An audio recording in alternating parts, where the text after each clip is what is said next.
Bismillahirrahmanirrahim. Assalamualaikum warahmatullahi wabarakatuh. Alhamdulillah. Alhamdulillahi rabbil alamin. Al-malikul quddusus salamul mu'min. Al-muhaimin. Al-azizu jabbar. Na'udzu bihi min syarril waswasil khannas. Alladzi yuwaswisu fi sudurin nas minal jinnati wan nas. Asyhadu an la ilaha illallah wa asyhadu anna Muhammadan abduhu wa rasuluhu alladzi la nabiyya wa rasulah ba'da amma ba'd.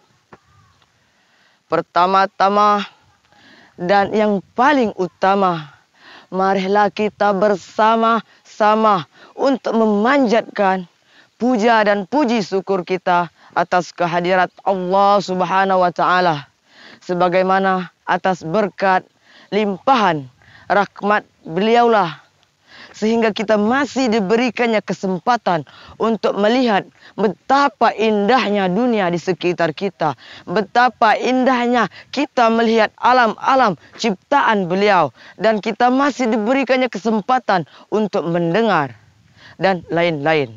Kedua kalinya, tak lain dan tak bukan, marilah kita selalu memanjatkan, mengirimkan salawat beserta salam kepada junjungan kita, yakni Nabi Muhammad SAW.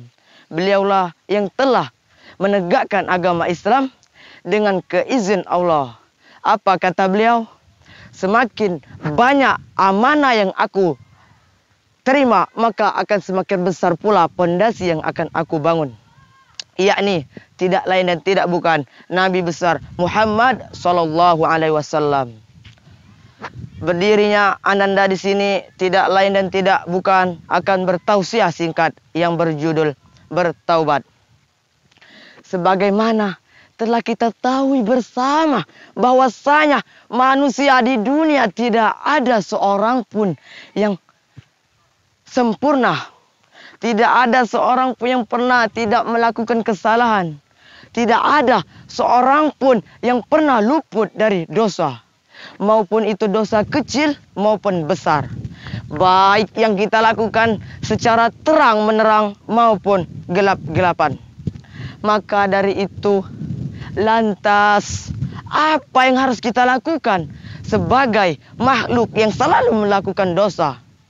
Yakni Rasulullah pernah bersabda yang berbunyi, kullu bani adama khatta'un wa khairul khatta'in at-tawwabun. Yang artinya setiap anak cucu Adam pasti pernah melakukan kesalahan, dan sebaik-baik orang yang melakukan kesalahan dan adalah orang yang ingin bertaubat kepada Allah. Sudah sangat jelas bahwasanya pintu taubat bagi kita masih terbuka lebar. Apa kata beliau? Selama matahari belum terbit di barat dan selama napas belum sampai di tenggorokan, maka masih terbuka lebar untuk kita pintu taubat. Maka dari itu, marilah kita mengintrospeksi diri kita. Apakah umur yang kita gunakan untuk beribadah kepada Allah, atau sebaliknya lalai dan berbuat maksiat? Mengapa kita harus saling mengingatkan tentang yang namanya taubat? Karena tidak ada seorang pun yang mengetahui kapan beliau akan dijemput nyawanya. Sebagaimana Allah Subhanahu wa Ta'ala berfirman yang berbunyi, A'udzu billahi minasyaitonir rajim. Bismillahirrahmanirrahim. Wa ma tadri nafsu madza taksibu ghadan. Wa ma tadri nafsu bi ayyi ardin tamut. Innallaha alimun khabir. Sebagaimana artinya, yakni tidak ada seorang pun manusia yang mengetahui apa yang akan dilakukannya esok hari, dan tidak ada seorang pun yang mengetahui di bumi manakah dia akan meninggal. Maka dari itu sudah jelas bagi kita bahwasanya kematian itu adalah fakta nyata, pasti akan terjadi pada diri seorang yang memiliki nyawa. Sebagaimana Allah Subhanahu wa taala berfirman, Bismillahirrahmanirrahim. Kullu nafsin dha'iqatul maut. Setiap yang bernyawa pasti akan meninggal. Siapa yang merasa bernyawa? Yakni setiap makhluk ciptaannya. Maka dari itu, marilah kita bersama-sama bertaubat kepada Allah Subhanahu wa taala. Sesungguhnya beliau itu sangat mencintai orang-orang yang bertaubat dan orang-orang yang mensucikan dirinya. Sebagaimana beliau berfirman yang berbunyi, Bismillahirrahmanirrahim. Innallaha yuhibbut tawwabina wa yuhibbul mutatahhirin. Yang artinya sesungguhnya Allah Subhanahu wa taala sangat menyukai, mencintai orang-orang yang bertobat dan orang-orang yang mensucikan dirinya dari perbuatan-perbuatan yang keji. Maka dari itu, alangkah enaknya kita sebagai makhluk ciptaannya, kita yang melakukan kesalahan, dan jika kita bertaubat, maka dia yang senang kepada kita.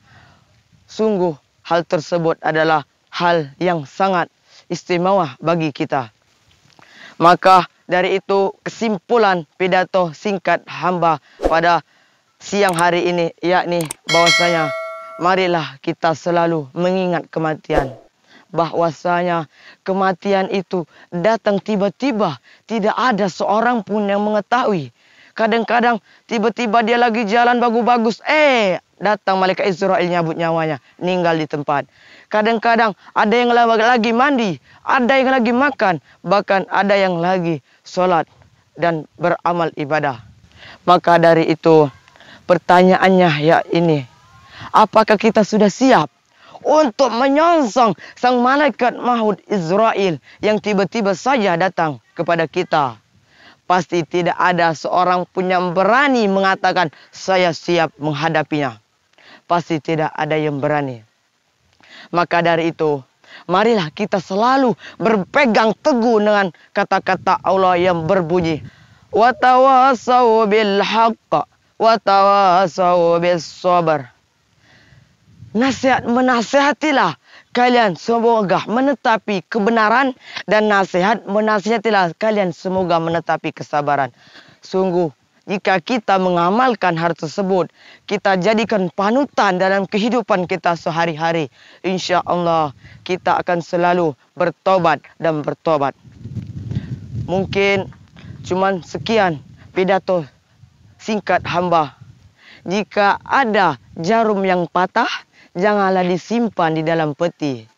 Jika ada salah-salah kata, maka jangan disimpan dalam hati, karena ananda masih nyantri di ponpes aiki. Nalak durian dapat tanci. Cukup seterian.